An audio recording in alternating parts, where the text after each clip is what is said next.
பல ஊழல்வாதிகளை கண்டிருக்கிறது. இந்த வழக்கு விசித்திரமும் அல்ல, வழக்காடும் நான் புதுமையான மனிதனும் அல்ல. வாழ்க்கை பாதையிலேயே சர்வசாதாரணமாக காணக்கூடிய சாதாரண சாமானியன் நான். முதலமைச்சரை கேள்வி கேட்டு குழப்பம் விளைவித்தேன். யார் அந்த சார், யார் அந்த தியாகி, வரிசையில் யார் அந்த தம்பி என்று போஸ்டர் ஒட்டினேன். குற்றம் சாட்டப்பட்டிருக்கிறேன்.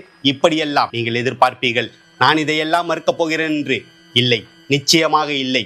முதலமைச்சரை கேள்வி கேட்டு குழப்பம் விளைவித்தேன். ஊழலை அவர் ஒழித்து விடுவார் என்பதற்காக அல்ல. மக்களின் வரிப்பணம் ஊழலாக மாறி அவர் குடும்பத்தின் சொத்தாக உருவெடுத்து விடக் கூடாது என்று கூறத்தான் யார் அந்த சார், யார் அந்த தியாகி வரிசையில் யார் அந்த தம்பி என்று போஸ்டர் ஒட்டினேன். அவன் தம்பி என்பதற்காக அல்ல. தம்பி என்பவன் ஒரு சாமானியின் அடி வயிற்றை அடித்து தன் வயிற்றை வளர்த்து விடக் கூடாது என்பதற்காக.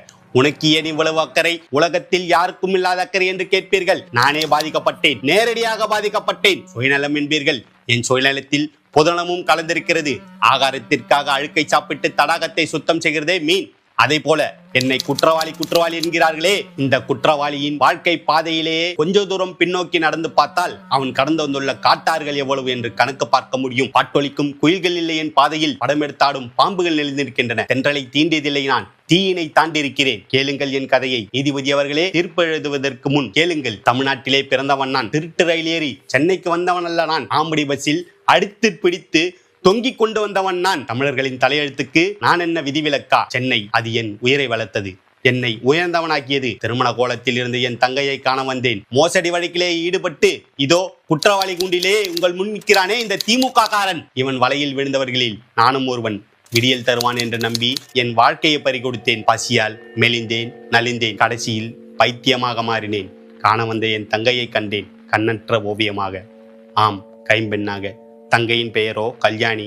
மங்களகரமான பெயர், ஆனால் கழுத்திலேயே மாங்கல்யம் இல்லை. செழித்து வளர்ந்த குடும்பம் சீரழிந்து விட்டது. கையில் காயம், மாரில் நகைக்கீரல், கண்களிலே நீர். கல்யாணி அலைந்தாள், கல்யாணிக்காக நான் அலைந்தேன். கல்யாணிக்கு கருணை காட்டினர் பலர். அவர்களிலே கருணாநிதி கட்சிக்காரர் சிலர். அவர் காதலை கேட்டனர். கொலை வழக்கிலே ஈடுபட்டு உங்கள் முன் நிற்கிறானே இக்கொடியவன். இவன் பகட்டால் என் தங்கையை கற்பழிக்க முயன்றான். தடுக்க வேண்டிய காவல்துறை கையால் கூட அவன் புகாரை வாங்க மறுத்தது. கல்யாணி அப்போதே தற்கொலை செய்து கொண்டிருப்பார். கடவுள் பக்தர்களும் கல்யாணிக்கு கருணை காட்ட முன் வந்தார்கள். பிரதி உபகாரமாக அவள் கடைக்கண் பார்வையை கேட்டனர். தலையானவன் இந்த சார். கல்யாணியின் கற்பை காணிக்கையாக கேட்டிருக்கிறான். பராசக்தியின் பெயரால், உலக மாதாவின் பெயரால் கல்யாணி உலகத்தில் புழுவாக துடித்தபடியாவது உயிரோடு இருந்திருப்பாள். அவளை தற்கொலை செய்ய தூண்டியது இந்த சார்தான். என் தங்கை விட்டு கொடுத்திருந்தால் டான் பிக்சரில் ஒரு படம், ரெஜென்டில் ஹீரோயினியாக ஒரு படம், மானத்தை விலை கூறியிருந்தால் உடன்பிறப்பின் சாரின் மடியிலேயே ஒரு நாள் படி ஓட்டி இருக்கலாம் நாட்களை. இதைத்தானா இந்த நீதிமன்றம் விரும்புகிறது? அதிகாரம் என் தங்கையை மிரட்டியது, பயந்து ஓடினாள். பதவி என் தங்கையை துரத்தியது, மீண்டும் ஓடினாள். பக்தி என் தங்கையை பயன்படுத்தியது, ஓடினாள்.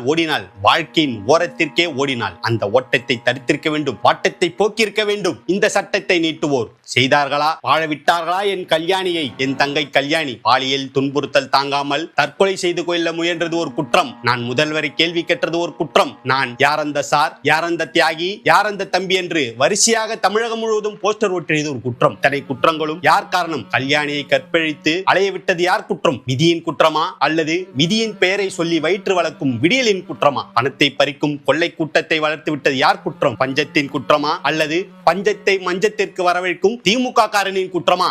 கடவுள் பெயரால் காமலேலைகள் நடத்தும் போலீசார்களை நாட்டிலே நடமாட விட்டது யார் குற்றம்? கடவுளின் குற்றமா, அல்லது கடவுளின் பெயரை சொல்லி காலட்சேபம் நடத்தும் கயவர்களின் குற்றமா? இக்குற்றங்கள் களையப்படும் வரை கஷ்டப்படும் சாமானியர்களும் கற்பை இழுக்கும் கன்னிப்பெண்களும் குறைய போவதில்லை. இதுதான் எங்கள் வாழ்க்கை ஏட்டில் எந்த பக்கம் புரட்டினாலும் காணப்படும் பாடம். பகுத்தறிவு, பயனுள்ள அரசியல் தத்துவம் என்று வாய்க்கிழிய விடியல் என நான்காண்டு நல்லாட்சி என்று சொன்னால் நான் காண்டாக மாட்டேனா? நானும் ஒரு சாமானியன் அல்லவா? யார் அந்த தம்பி, யார் அந்த தியாகி, யார் அந்த சார்? கேட்டுக்கொண்டே இருப்பேன் ஒரு சாமானியனாக.